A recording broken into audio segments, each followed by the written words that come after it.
నమస్కారం. ప్రతి బిడ్డ భవిష్యత్తు వారి మొదటి అడుగుతోనే మొదలవుతుంది.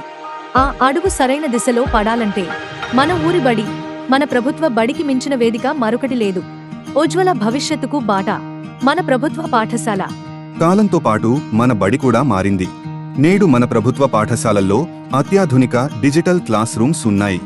స్మార్ట్ టీవీల ద్వారా దీక్ష యాప్లోని ఆకర్షణీయమైన పాఠాలను పిల్లలు ఎంతో ఉత్సాహంగా నేర్చుకుంటున్నారు. అనుభవం గల ఉపాధ్యాయులు కేవలం తరగతి గదికే పరిమితం కాకుండా ప్రకృతి ఒడిలో కూడా పాఠాలు బోధిస్తూ విజ్ఞానాన్ని అందిస్తున్నారు. ప్రభుత్వ పాఠశాలలో చదువుతో పాటు ఆటలు, ఆనందం కూడా లభిస్తుంది. ఇక్కడ చదువు అంటే కేవలం పుస్తకాలు మాత్రమే కాదు, పిల్లల సర్వతోముఖాభివృద్ధికి నిలయం. పిల్లల ఆరోగ్యంపై మాకు ప్రత్యేక శ్రద్ధ ఉంది. రుచికరమైన, పౌష్టికరమైన మధ్యాహ్న భోజనం అందించబడుతుంది.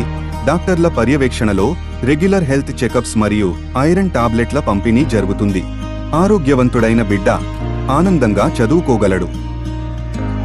పిల్లల చదువు భారం కాకూడదని ప్రభుత్వం వారు ప్రతి విద్యార్థికి సర్వేపల్లి రాధాకృష్ణన్ విద్యా కానుక ద్వారా ఉచితంగా స్కూల్ బ్యాగులు, నాణ్యమైన పుస్తకాలు, యూనిఫామ్లు, షూస్ మరియు బెల్టులు అందిస్తున్నారు. అంతేకాదు, తల్లికి వందనం వంటి ఆర్థిక ప్రోత్సాహకాలతో ప్రభుత్వం ప్రతి తల్లికి అండగా నిలుస్తోంది. ఒకే చోట ఇన్ని వసతులు, ఇంత నాణ్యమైన విద్య మరెక్కడ లభిస్తుంది? ప్రభుత్వ పాఠశాల మన పిల్లల పాలిట ఒక వరం. తల్లిదండ్రులారా, ఆలస్యం చేయకండి. మీ పిల్లలను ప్రభుత్వ పాఠశాలలో చేర్పించండి. వారి ఉజ్వల భవిష్యత్తుకు బంగారు బాటలు వేయండి. ధన్యవాదాలు.